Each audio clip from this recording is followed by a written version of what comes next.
The IKEA effect extends far beyond just furniture assembly. It manifests in numerous everyday activities and experiences. Meal kit services like HelloFresh capitalize on the IKEA effect by having customers prepare meals from scratch.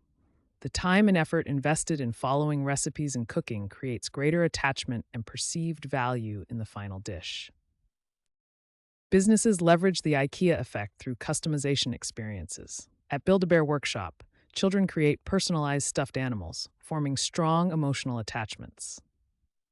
Similarly, YouTube users curate personal media experiences, increasing platform engagement and loyalty. The IKEA effect can be particularly powerful in child development. Research shows that children who participate in meal preparation are significantly more likely to eat vegetables they help prepare. This involvement creates ownership and pride in the meal, forming better eating habits and positive attitudes toward healthy foods. Returning to furniture assembly, research by Norton, Mocon, and Ariely found that people value items they assemble themselves 63% higher than identical pre-assembled products. This explains IKEA's continued success with the self-assembly business model. While the IKEA effect offers many benefits, it also comes with several potential pitfalls that can impact decision-making and product relationships. First, the IKEA effect can create unsustainable attachment to products. While initial satisfaction may be high, this attachment often fades as needs evolve.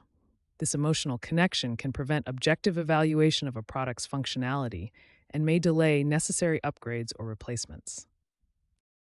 Second, the IKEA effect can lead to overconfidence in the quality of what we create.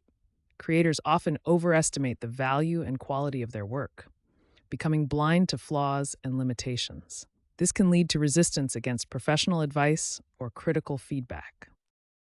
Finally, the IKEA effect can lead to what's known as not invented here syndrome.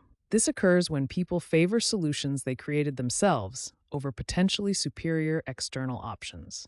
In organizations, this bias can lead to rejecting valuable ideas from outside sources, creating inefficiency and missed opportunities. To maximize the benefits of the IKEA effect while minimizing its drawbacks, we must balance emotional attachment with objective evaluation. Recognizing when our judgment is clouded by the labor we've invested allows us to make better decisions and remain open to external ideas and solutions.